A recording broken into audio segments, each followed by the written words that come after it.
Let's begin with a tefillah that the fruit of our learning should help to finally bring home all of the rest of the hostages and protect our soldiers and Am Yisrael, all of the innocents, and bring a speedy end to our conflicts.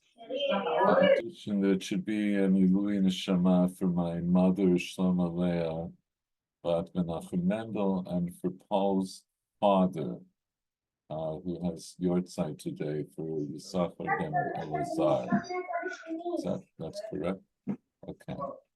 Let's make sure I got that. And Paul rushed back from for his father's Yortzeit. So I appreciate him coming. Appreciate everybody coming. And now, Paul, I did mute you, but feel free if you need to speak up. No, I am muted. No, I see where I can mute. I see okay. The place. Okay, I shall mute it again. Thank you. Okay. Right. Okay. Okay, very good. So let's resume what we were doing last time. Oh, I'm sorry. Actually, there was one. Oh, hold on a second. I had this prepared before, but just take me a moment. I told Michael Schwartz that I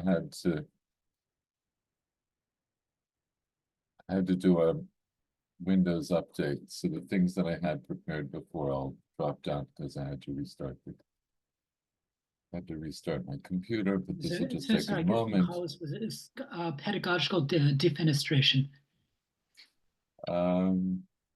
Hopefully not defenestration, but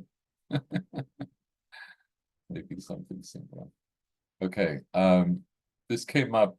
This is, as a side issue, came up last time. And people were asking about davening for sick people, and I just thought I would direct your attention to mention the Sefer, the Gesher HaChaim from Yechiel Michal Takchinsky. And as I mentioned, he goes in the order of the Torah Hadam of the Ramban, which also ended up being the order in which the tour goes in these halachot, which begin with the mitzvah of Bikur Cholim.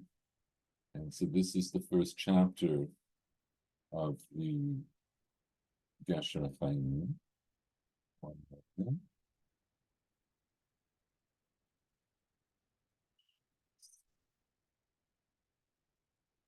This is the first chapter of the Gesher HaChaim. So this is a sefer. It's in 3 volumes, but 2 printed volumes. That is, the first section is 1 volume, and sections 2 and 3 are the second volume. You can download them from HebrewBooks.org. And here he talks about the mitzvah of Bikur Cholim.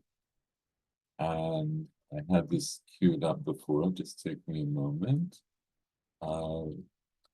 About tefillot for that you might have for a sick person.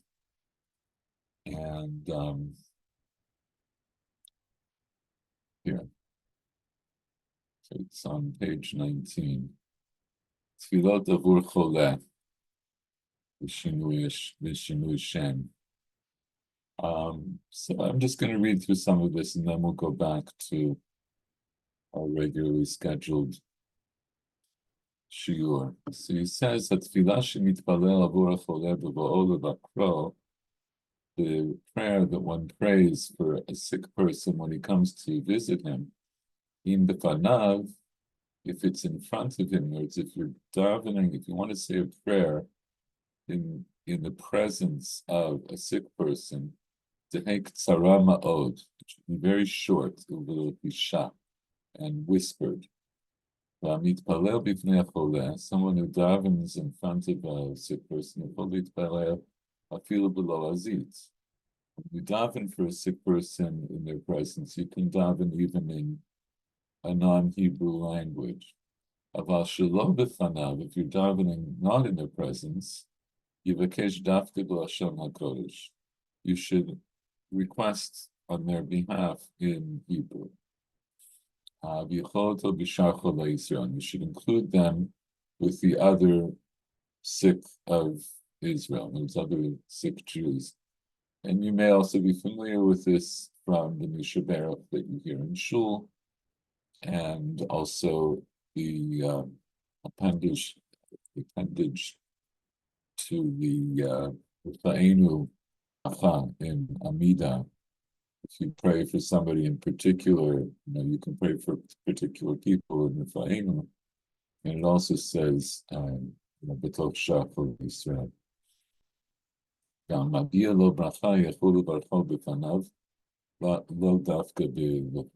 If you're wishing somebody well and so giving them a blessing, you can do that in their presence and not necessarily in a whispered fashion. And then he gives specific recommendations. It's good to daven for the other person with the following 3 psukim. והסיר השם ממך כל חולי, בכל מטבע מצרים הרעים אשר ידעת לא ישימם בך, ומתנם בכל שמחה. Hashem will remove from you all sickness and all illness that was in Egypt, about all the bad things that happened in Egypt that you knew. He will not place upon you, and he will give them to your enemies. If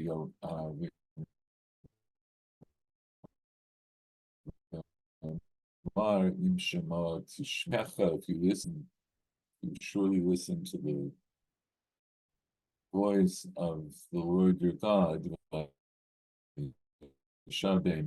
Said you do that which is right in his eyes. And you listen to his commandments and you keep all of his statutes. All illness that I placed in Egypt, I will not place upon you, because I am the Lord your healer. And then Borei Niv Svatayim, Shalom, Shalom, Rachok, V'karov, Mar Hashem, Rufativ. One created expression of the lips, peace, peace from far and from near, Hashem said, and he will heal you. He will heal you. And then there are other psukim that people use. No bad thing should happen to you,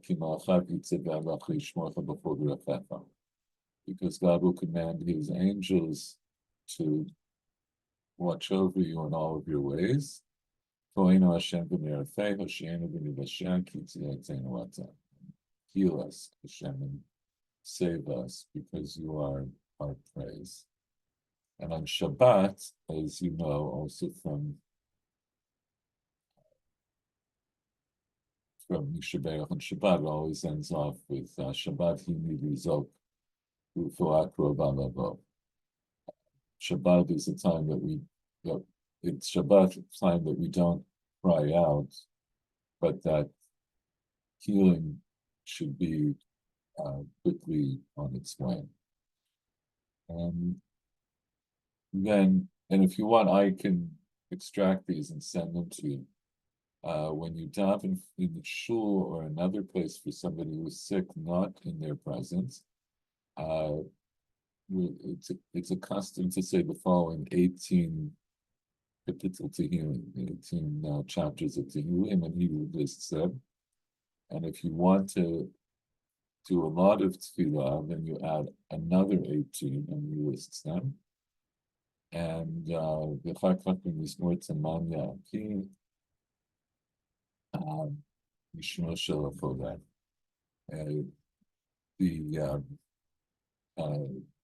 The Mizmor of Tamanya Pei, that for every Taman Yape means 8 faces, right? So it's that's the parak of Tehillim that is an acrostic. Every letter has 8 psukim, and it's customary when you're davening for somebody to, as it were, spell out their name by going through the letters of the alphabet of their name in that kapitel Tehillim, which is also a minhag when you visit the kever of somebody. Psuke cross. That's how he gives other ones. In any event, those are his recommendations. And if you want, I will send them to you so you can have them, or you can download the book yourself, and you'll find them on pages 19 and 20 in the PDF. So it's appropriate that we talk about it, not just because of the passing of my mother, and not just because it's Paul's father's yahrzeit, but because the sugya that we're doing, of course, has to do.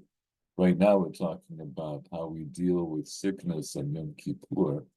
By extension, we're going to learn out from that how we deal with sickness on Shabbat, and also in general, even on Yom Chol, how we deal with sickness, and to what extent we extend ourselves to try to save people's lives. So we'll delve into that more deeply as we go on. But for right now, I'll just remind you the last time we met, we looked at the Shulchan Aruch here in Siman Tafresh Yud Chet. Just change the screen again. Oh no, it changed. Okay.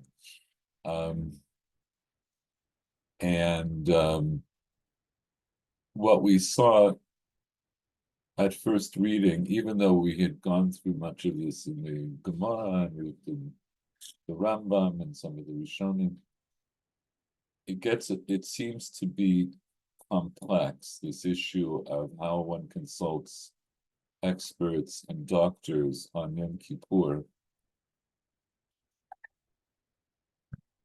We got into, and there are in fact differences of opinion between the Rishonim about how much weight you give to experts, this expert over that expert, if there are more experts in one way or the other way, and what the Choleh himself says or doesn't say. These are all relevant things, and it seemed like that it's complicated. It would be a lot to hold in your head. So what we pointed out last time is the Aruch HaShulchan began by introducing the idea that before we really even get into all of that the most likely case that this is going to come up is when the Choleh can't tell us anything. That is, if we don't know before Yom Kippur that someone is sick, and then on Yom Kippur they faint, or suddenly something happens and they have to be in bed and they can't really speak, then of course he says this very clearly. He says you have to assume that that's a Choleh sheyesh bo sakana. If somebody is so sick that they have fainted or otherwise are not communicating, you have to assume that they're Choleh sheyesh bo sakana. And now he's going into this a little bit further, and I am going to ask people to read, and I apologize because I didn't prepare these as sheets, so they'll be a little bit challenging, but we'll push through. This is a very long siman in the Aruch HaShulchan, so we're not going to do all of it. But I thought for today, we'll do, I think, as much as we can for about another half hour, 40 minutes. And then next week, we're going to resume the sugya back in the Gemara. We're going to press forward with the sugya. So, let's see, Michael Schwartz, why don't you start to read Ha'omnam? Sorry, go ahead. האמנם בדברי הרמב"ם בפרק ב' דין ח' לא נראה כן שכתב חולה שיש בו סכנה שאסל לאוכל ביום הכיפור, אף על פי שהרופאים בקיאים אומרים שאינו צריך מאכילין אותו וכולי, עד כאן הלשון. הרי אפילו ביש בו סכנה הצריך לאמירת החולה שצריך לאוכל, אך אפשר לומר דזהו במקום שרופאים אומרים אינו צריך, אבל כשאין רופאים אין אנו צריכים גם לאמירתו, גם לאמירתו שצריך אלא סתם מאכילין אותו, וכנראה עיקר להאכל. So let's stop there. No, Okay. that's okay. So let's stop there. So this is going on what he said in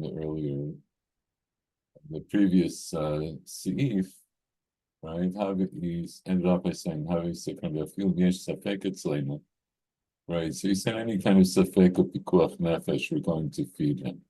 But then he says, so now I want you to try to translate this as best you can. Okay, so however. Oh, however, from the words of the Rambam in the Perek Beit Halacha Chet, it doesn't seem that that he wrote that a sick person. It doesn't seem so. It doesn't seem so that it's written. That he wrote. He wrote, the Rambam wrote. Yes. That the Rambam wrote that the sick person, that there is in danger and asked to eat on Yom Kippur, even though that the expert doctors say that he doesn't need to eat, we feed him, and such. He's just bringing down the Rambam, and that's Ad Kalashon up to here. It's the end of the quote.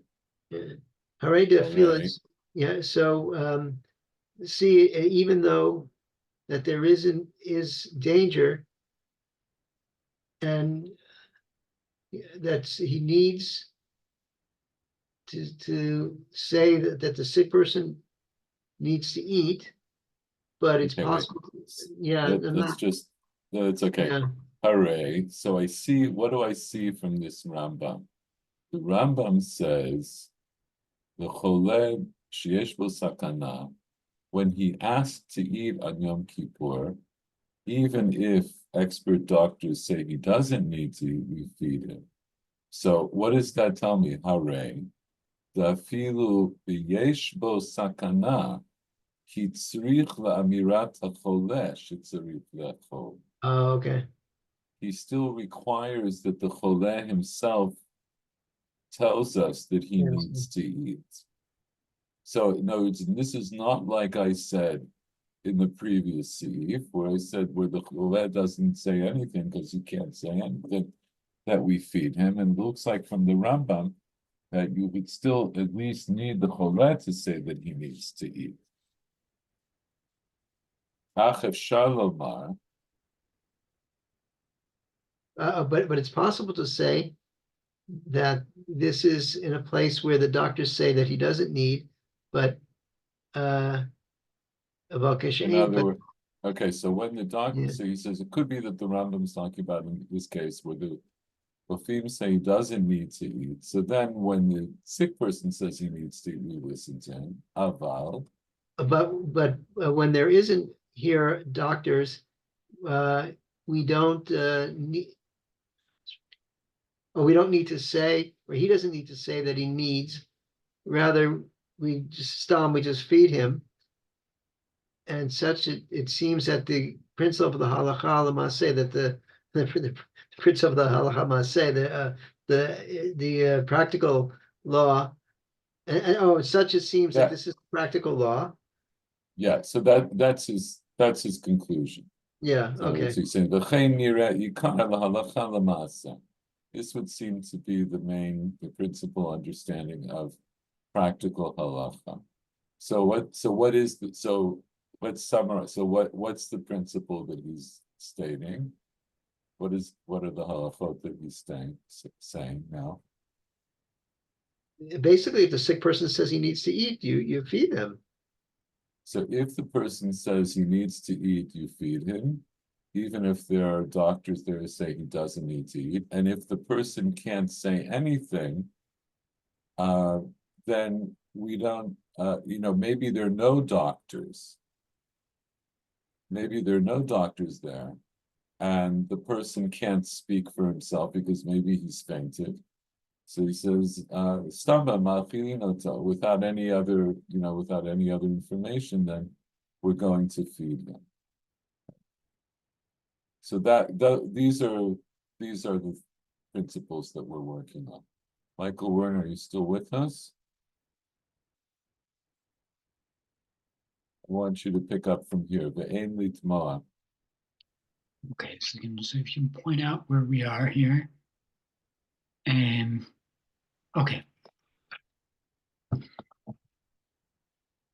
ואין לתמוע דאם יש בו סכנה, איך יאמר הרופא שאינו צריך דזה. דזה למד קוף, דזה לא קשה. זה לא קושיה. זה לא קושיה, לא קשה. ככלל שיש כמה... Stop. זה לא קשה כלל. זה לא קשה כלל, at all, okay. יש כמה חולים שאין צריכים לאכול, והעדר,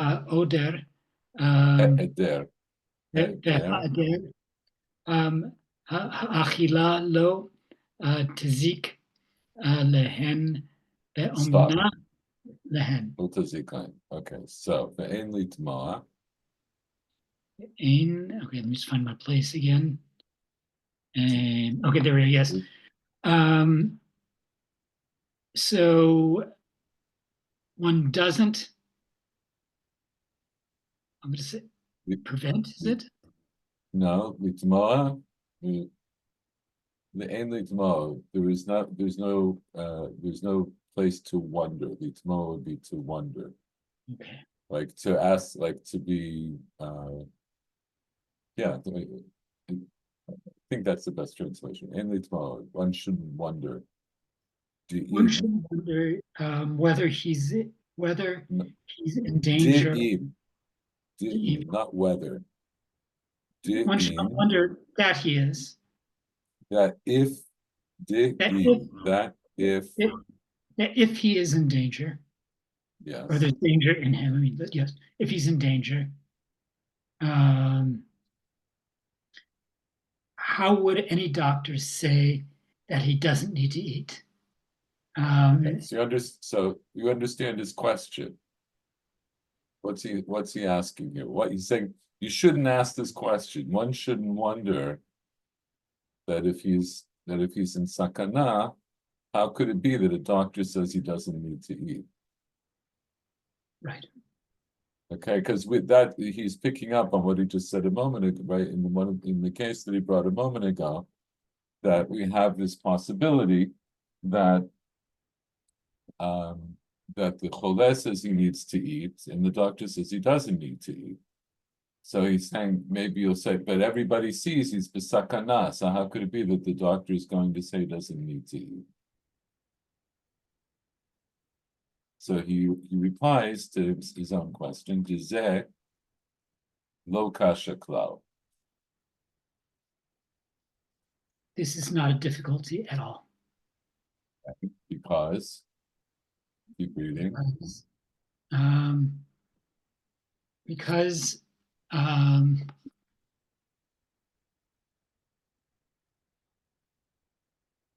Kolaim here is it's just a different form. It's an archaic form. It's kama cholim. Okay, so yesh kama cholim. That there are a number of sick people that do not need to eat. This word, there, which I don't know. Okay, anybody had there? Absence, the lack of. Yeah, the absence of eating. Absence of eating does not tazik. Does not Like the word nezek harm them. does not harm them. Okay. So he's just making a simple statement. So you shouldn't wonder how could you ever have a case where you have a chodesh yesh bo sakana, and the doctor says he doesn't need to eat because not every sickness is cured by eating, and not eating is not going to harm the sick person. Read a little bit more of Amnam. None, however, zetelui בחוכמת הרופא, שמבין המחלה ומבין שמחלה זו אינו דורשת אכילה ושתייה. אבל בסיטמה, בסתמה, I've just lost בסתמה, כשאין הרופא לפנינו, אם יש בו סכנה מאכלים ומשכין אותו, ובכל יום כביכול יום, אך בפחות מכשיעור אם מספיק לו, כמו שהתבאר לפנינו ויש. Stop. Okay. So let's just translate this last part. He says, Nam, however. Okay, let's find my place again. Oh.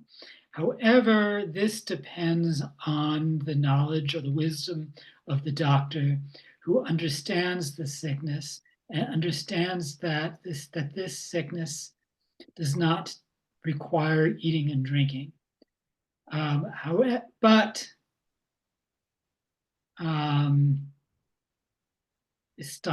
istama, in a situation where? So bistama, like we would say stam. It's just an Aramaic form. But stam, in other words, in a plain case, without any other. It is in a simple case where there isn't a doctor among us. If the sick person is in danger, then we feed and we give him food and drink. The same as we do on any day. Right. But with smaller and smaller categories, from the shoe, from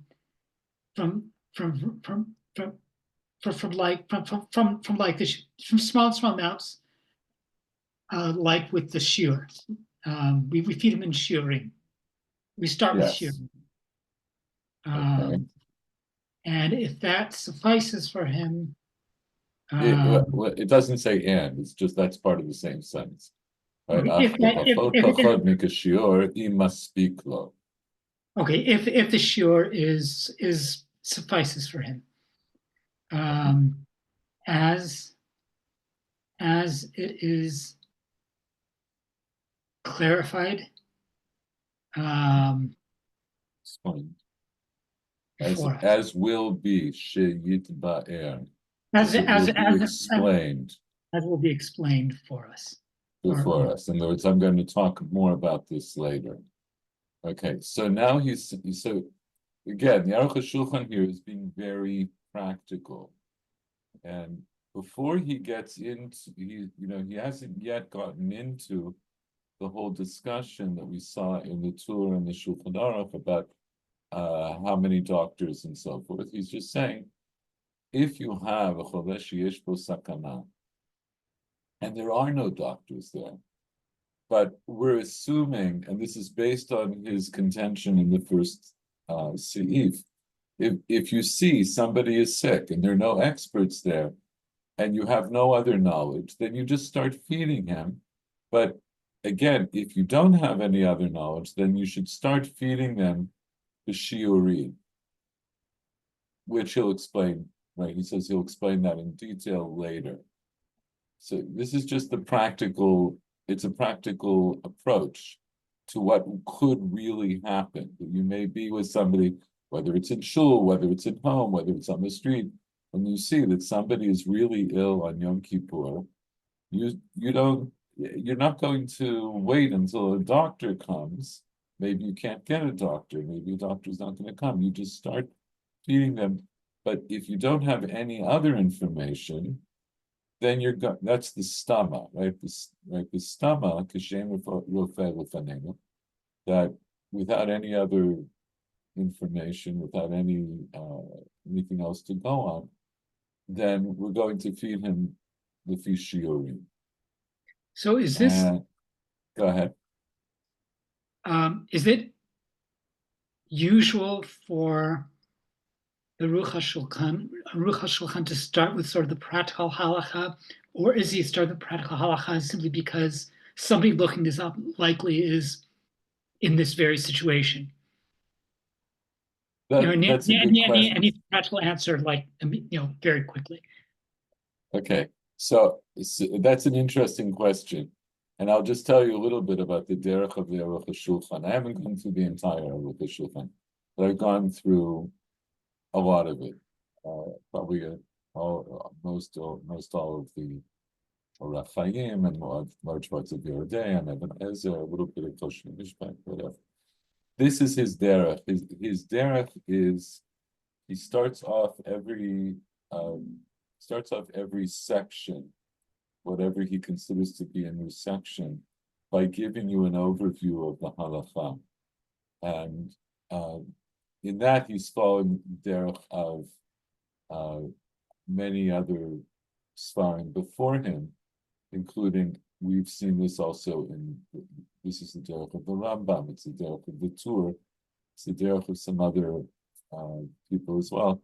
More in later halachot, the levush, if you learn, if I were to take you through, not all, but let's say all the major halachic works from the time of the Shulchan Aruch. So immediately in the generation immediately after the Shulchan Aruch, you had the levush by Mordechai Yafa, and he was a Talmud of the Ramah, and he wrote very much in this way.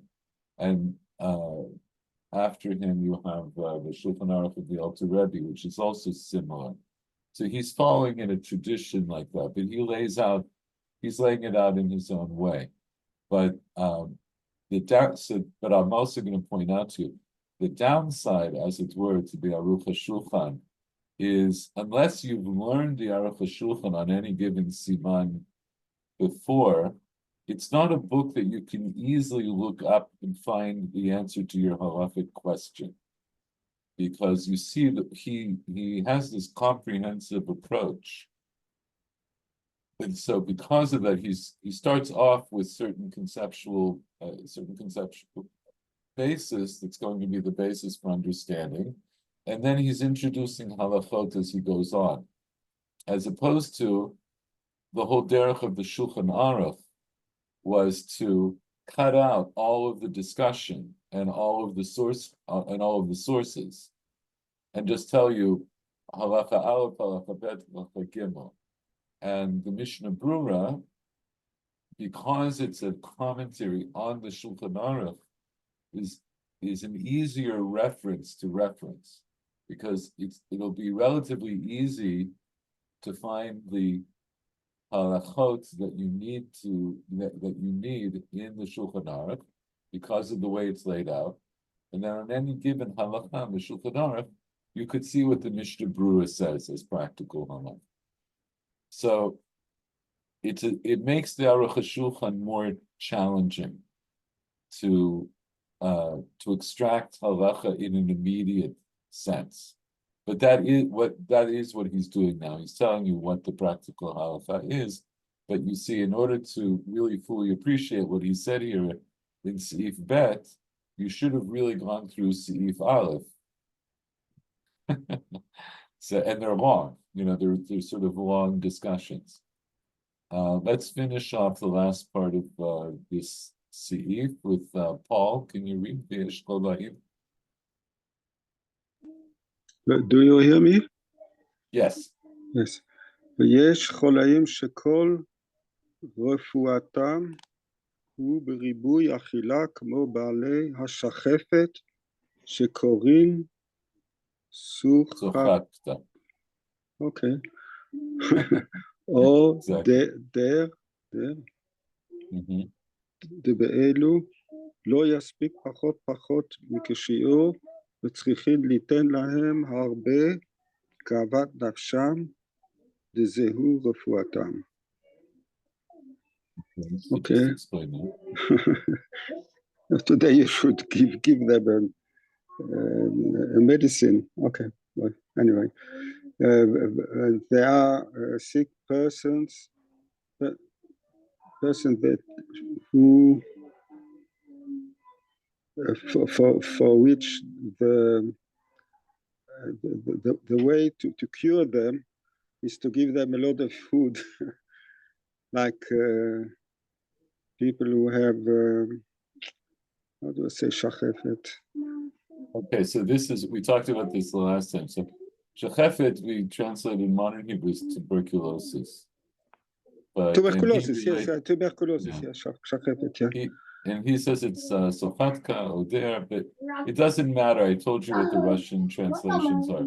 But the point is, if it's, let's say, but it could also be tuberculosis.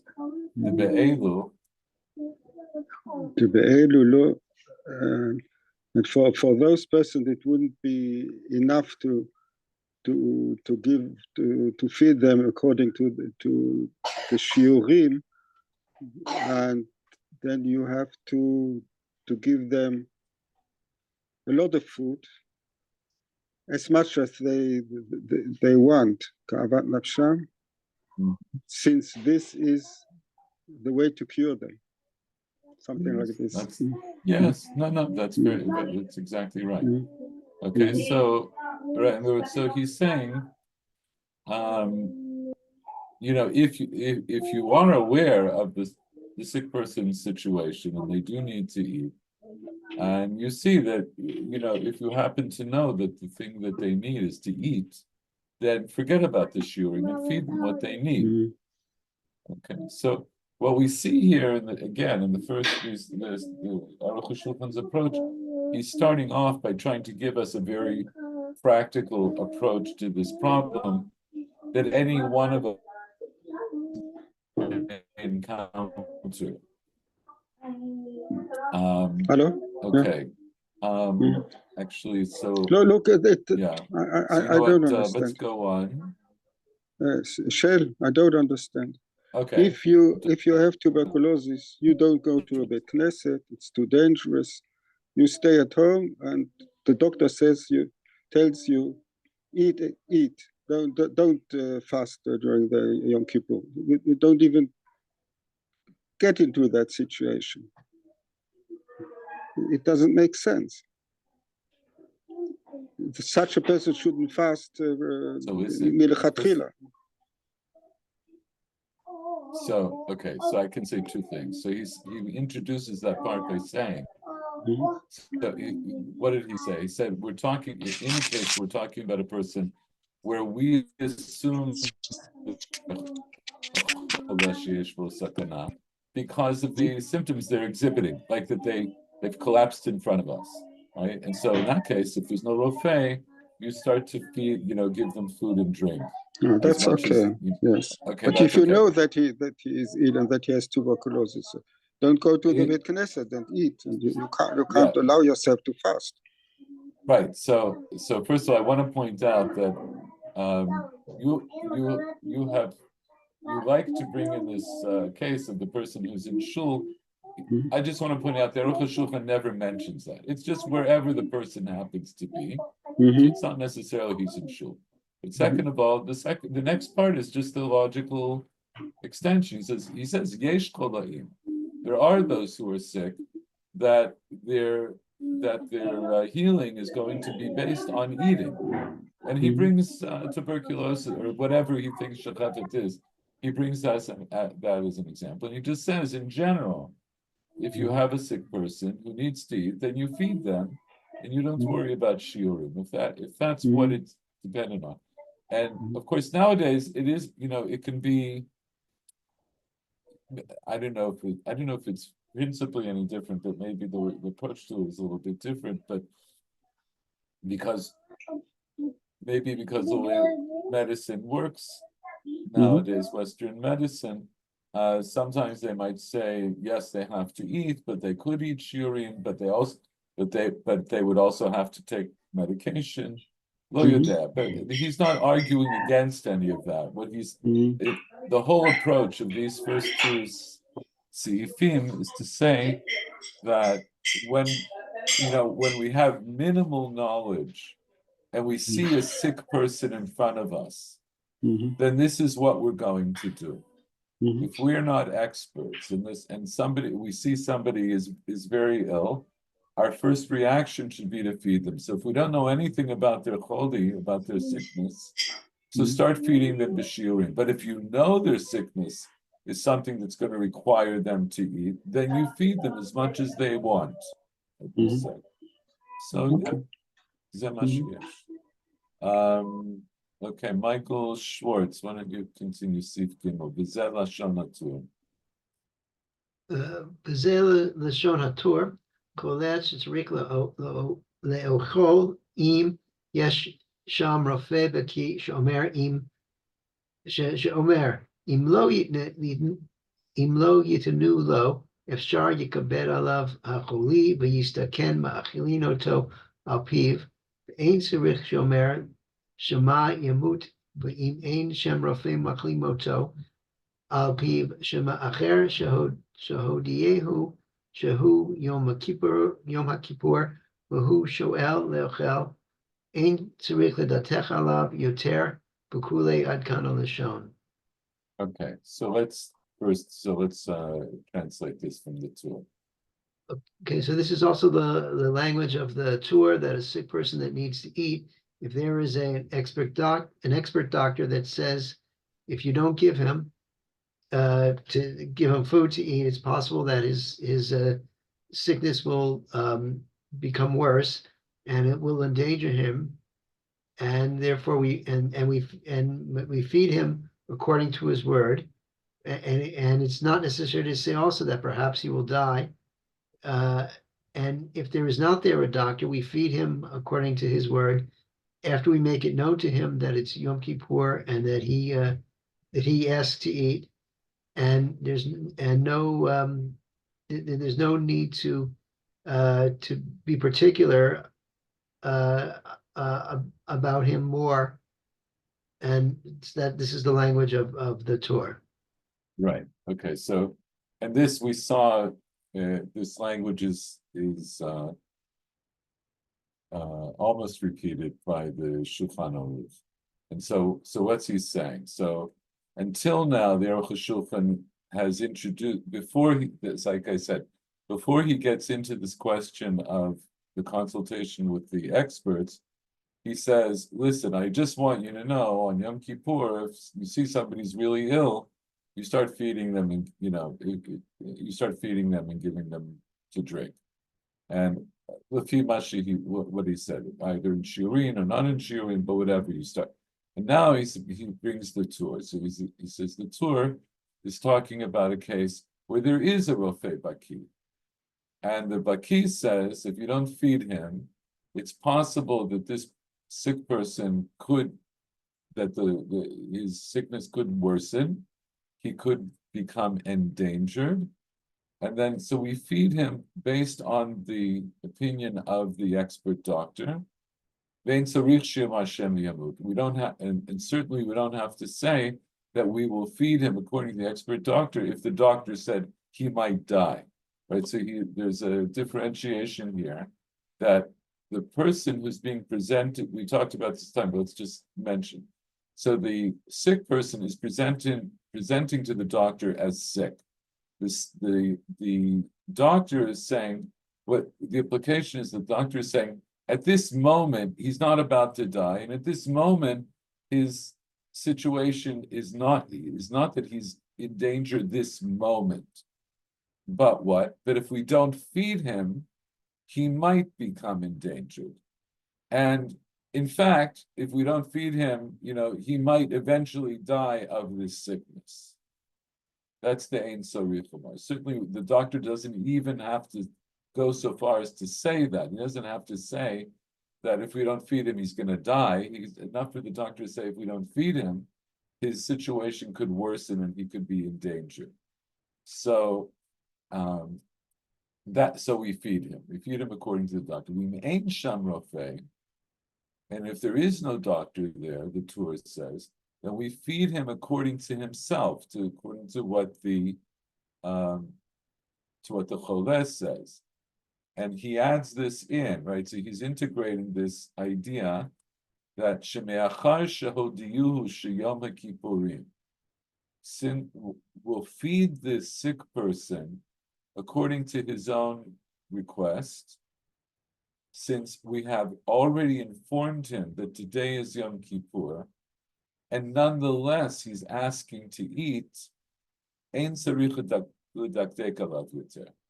Then once I know that, and once I know that he is aware that today is Yom Kippur, then I have to. Well, but on Yom Kippur you don't eat, and once he said, once everyone's aware, then we feed him. So now, Michael Werner, I want you to continue, if you can. The diktek lomar. Oh wait, before I do it, so Michael, I'm not sure how. I know it's difficult for you, but I just want to make sure. Did you hear what we just did? Not really. Okay, so just quickly, let's say the tour is saying, if there's a doctor there who says the guy needs to eat, and if we don't feed him, he might get worse, we feed him. If there's no doctor there, and the person himself says he needs to eat, then once we let him know that today is Yom Kippur and he says, I still need to eat, we feed him and we don't press him any further. So then pick up from here. V'dikdei klomar.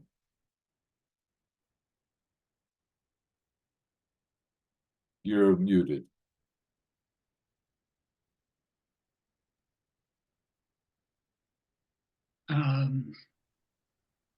And it is more precise to say, or Well, to be first read. First read. V'dikdei klomar. Oh, v'dikdei lomar, החולה שצריך לאכול להורות, דלא לחולה שיש בו סכנה. דווקא No, that was part of that sentence. The lav b'chol sheyesh bo sakana dafka ka'amar. Okay. כאמר,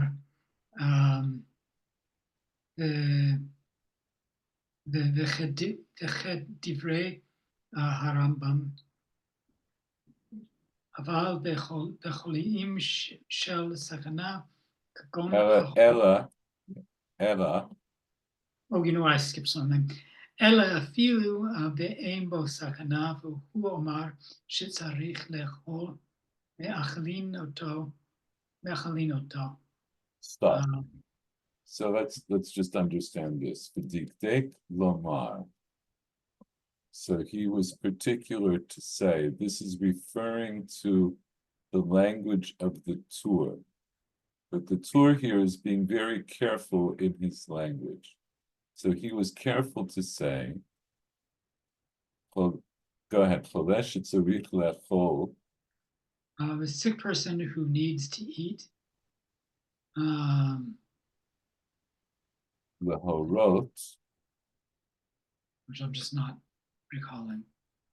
Okay, the horot is from is to teach, literally to teach, but in this context, it means to paskin.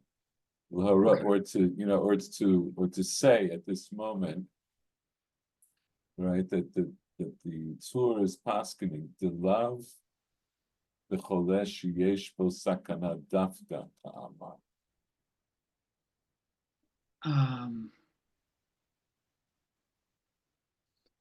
So this applies even to a sick person who is not specifically in danger.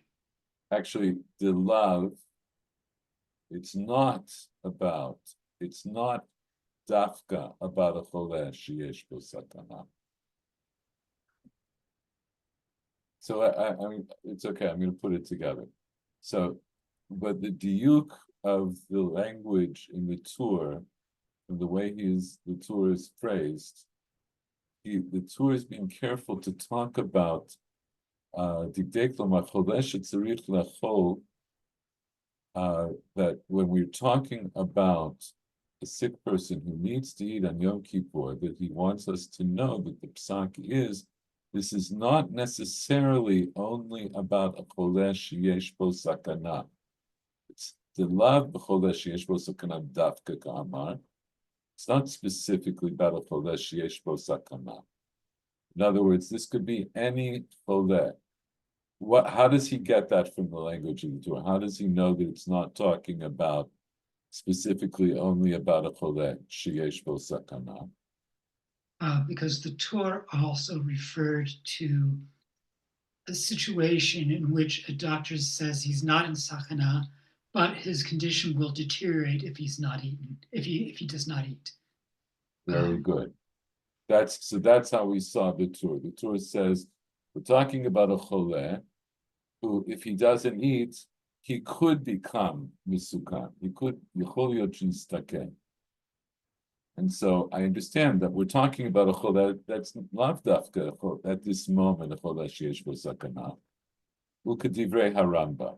And this is like the way the Rambam held. This is like the words of the Rambam. Ella,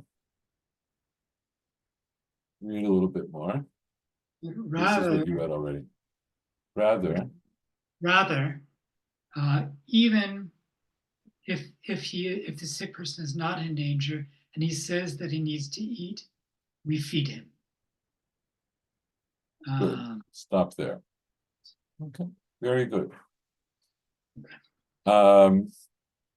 Let's go back to you, Michael. Oh wait. Yeah. I think I'm doing this right. Michael Schwartz. Dihine. Dihine yesh cholim shalachim b'shuk v'ilu v'dai v'stama ein machlin elek sheharofeh omer shetzarich or hu etzmoch omer shetzarich אבל בחולים של סכנה כגון החולי המוטל במטע אין צורך לשום אמירה אלא אפילו בסתמה מאכלין אותו כמו שכתבנו. That here that there is sick people that are going in the shuk and they are as if they were Uve'elu, and about these. And about these that are certain in general, we don't feed them. Rather, that the doctor says, or the sick person himself says that he needs. But cholim that are the sick person that is in danger, for example, a sick choli's the disease that is mutal b'mata. Oh, that forces him to stay in bed. Yeah, that he's laid out in bed. Okay, we don't. There's no need to say that.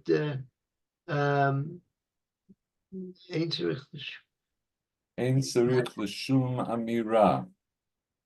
I don't need any. Go ahead. There's no need to say about this. Okay, in other words, the amira here refers to somebody saying something, and amira's speech. I don't need anybody to say anything. In other words, I don't need a doctor to say, and I don't need the cholet to say. I don't need their amira. I don't need them to say something.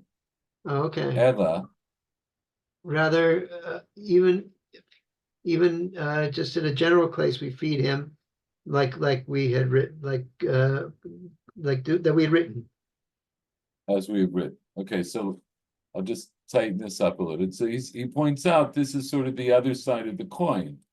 Because he says there are sick people, sholchim b'shuk, they go out to the market. It's people walk around every day who are sick. Not everybody who is sick is necessarily somebody who has to eat for their sickness. People are not always lying in bed if they're sick. If you have a little cold, for better or for worse, maybe you'll still go to work or you'll go shopping or whatever it is. Or even if you have certain chronic illnesses, right? He doesn't list them all. He says, but we know that people could be sick and not need to eat. So there are people who go out to the shuk.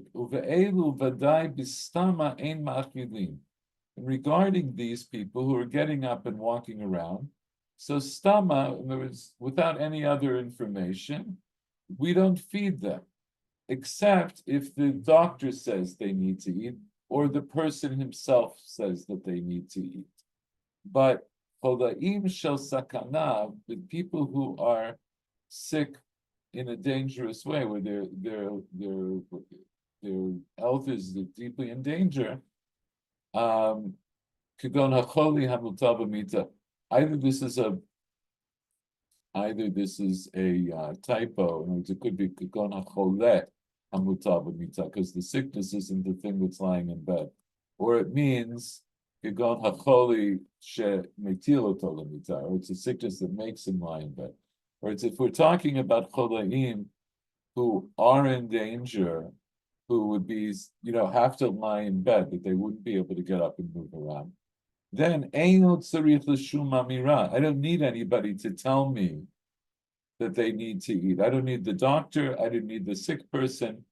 But even bistama, even if nobody says anything, but you're the one who's observing this person, then you feed them. Kamosha Katavni, like the way we wrote. I think we'll do one more, and I think we'll call it a day for today. So, Paul, Sif Dalet, Va'od. And make sure you unmute yourself. Okay. I'm unmuted, yes? You hear me? Yes. ועוד למדנו מדבריו שאינו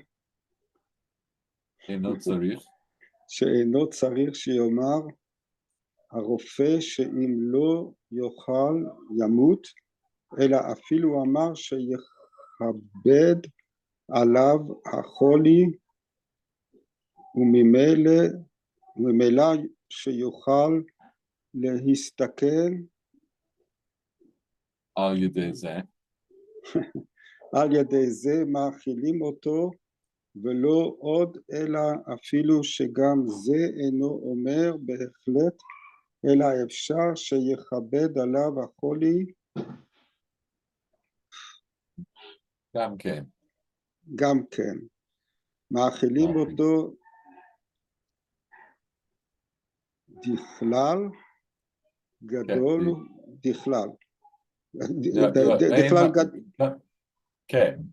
דכלל גדול הוא ספק נפשות להקל ואסור להחמיר בעניין זה, וחולה שצריך לאכול ואינו רוצה מאכילים אותו בעל כוחו ומייסרים אותו בדברים שהוא מחויב על פי התורה לאכול, ואם לא יאכל וימות הווה מאבד עצמו לדעת ואין לו חלק לעולם הבא, וכן אין שום הפרש בין רופא ישראל לאינו ישראל לעניין הדינים שיתבארו, וכן בין רופא איש לאישה.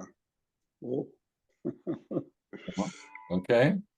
These are all things that have to be said. So, yes, but it's a long sentence. If you want, I'll pick it up. I'd be happy if you want to. Okay, Go ahead. ועוד למדנו, and we also learned that from his words, who is it? His words. So whose words are we learning?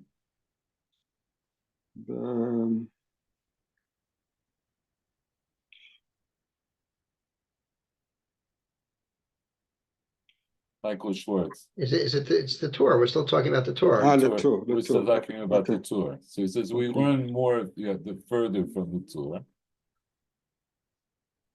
That it's not, there is no need to say that the doctors should say that if he the sick person, if he doesn't eat, he may die. But even if he says that the sickness would get worse, and also that he endangers himself, Right. with it.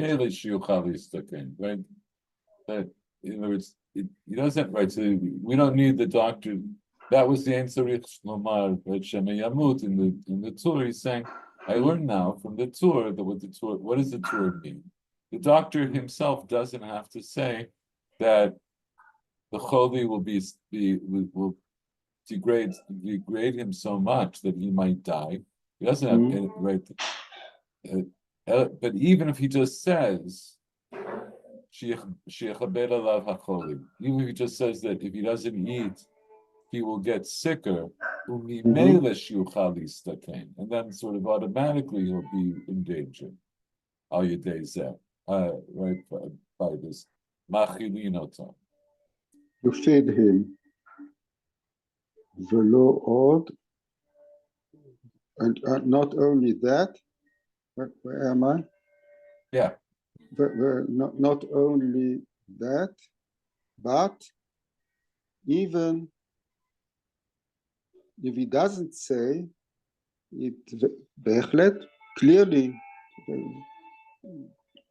explicitly, something like this, yes? Yeah. Yeah. אלא אפשר, but only if he says that it might be that the sickness could get worse. Nevertheless, even in that situation, you feed him.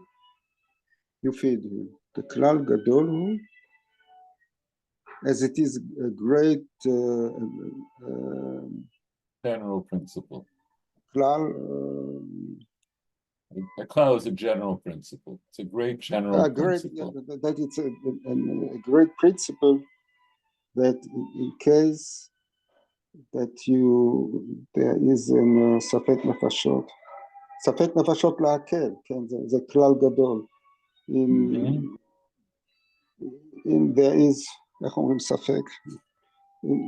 Okay, so we can just translate that. Everybody knows it. We'll just say that when it comes to matters of life and death, we'll give it a colloquial translation. In the case of the doubt of somebody, in case of doubt, in case of doubt for the life, yes, you should.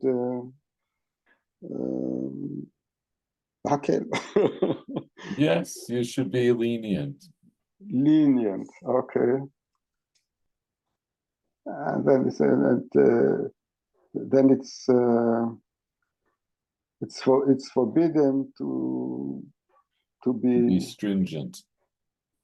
Lenient and stringent. Okay, to be stringent in that case, and a sick person who has to eat, but he doesn't want to eat. you nevertheless feed him, even you force him, בעל כוחו. You מייסחין אותו, and you try to convince him hard. מייסחין זה סורים. Yeah, I mean, here I think the yeah, so the aser, right, means to give somebody hardships, right? So I think to pressure him very hard. Yes, quite hard. I think that's the way, right. You with, press him very hard. With arguments with that Shehu, that he has got to eat. Al pi HaTorah, that according to the Torah, to the law, he has got to eat. If he doesn't eat, and well, you try to convince him. Yes, if he doesn't eat and he dies, then he will be like a person who commits suicide, and then he will not have not go to the afterworld, to the Olam Haba. וכן אין שום הפרש. Now, besides that, there is no difference between a Jewish doctor and a doctor who is not Jewish in all these laws that will be explained, and of course not between a doctor and a doctoress. Between a male doctor and a female doctor. Okay. So here you see that again, I think the Aruch HaShulchan here was going out of his way to emphasize practical halacha for everybody, that if it's a case where a person needs to eat and the person refuses, you have to force them to eat, and you have to go so far as to tell them that if they refuse to eat and they die as a result of that refusal, it's as if they committed suicide and they have no chelik in Olam Haba. In other words, what we get from, he says, this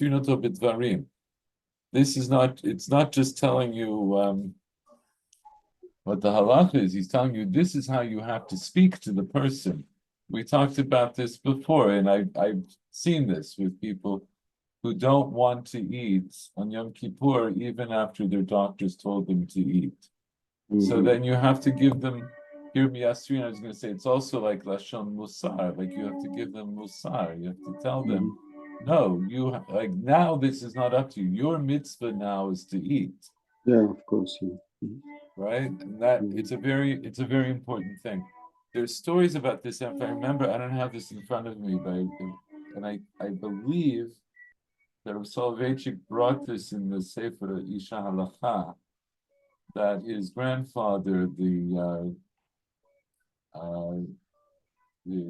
Brisker, the time of Brisk, and I don't remember why, but there was maybe it was because there had been a famine and people were barely eating as it was, and he made a pronouncement on Erev Yom Kippur. He told the whole Kehillah that everyone had a chiyuv to eat, because he was genuinely concerned that people might drop dead with a little bit of food that they had. If they went for a day without food, they might drop dead. Don't quote me on that. I'll try to, if I ever remember when I get back to Israel, I'll try to find it in the book. And there are other stories like that I've heard from other places. So it's a very serious thing. It's a very, very serious issue, and that's what he's trying to get across. the rest of as I said, I think we're going to leave the rest of the Siman. This is the rest When of was this the Orech HaShulchan? When So was Aruch it HaShulchan- written? this was Which written. time? It was written at the end of the 19th and into the early 20th century. So there were women doctors already. And I was going to say, well, you Mhm. see, he was in Russia, as we see, he uses Russian words, and Mhm. he would have seen he would have seen women doctors. Mhm. I don't know how common that was in other times. In other times and places, I think you would have had, look, from the time of Chazal, you have the recognition of midwives. The midwives are expert when it comes to pregnancy and delivery. And so their opinions would be respected about anything like that. And you also have a phenomenon of women who know how to do certain refuot and certain treatments. Mhm. But in modern times, I'm pretty sure that in Russia, that was more common to see women doctors, like modern doctors, than it was even in other places, certainly in the United States. Mhm. I heard a week ago that in the 11th century there was an academy in Italy, Salerno, where women were there were women doctors who were taught by Muslim and Jewish doctors who got there in Italy. Wow. And they were they're specialists in obstetrics, how do you say? Yeah, Yes, obstetrics. obstetrics, yes, okay. And they did ניתוח קיסרי. They would do cesarean section. Yes, they did that. That I did not know. Yes, and they knew how to do it and to save the lives of women. That's incredible. Yes, it lasted for 100 years, and afterwards the church, the Catholic Church, just stopped it. Yeah, it was probably too successful. Something like this. Yeah. And they got the knowledge from Muslim and Jewish doctors who taught them at that time in Salerno, in Italy. Yes, South Italy. Okay. No, it's really interesting. Like I said, I mean, here and there, I know, the little bit of history that I know that here and there. They left books, and these books you can read them up to date, even today. These books were known since then. These books were medicine books. But what books? What were they written? Were they written in Latin? No, books for doctors, medicine books. No, I understand, but what language were they written in? Do you know? In Latin, Latin. Probably Latin. Yes, in medieval Latin. Yes.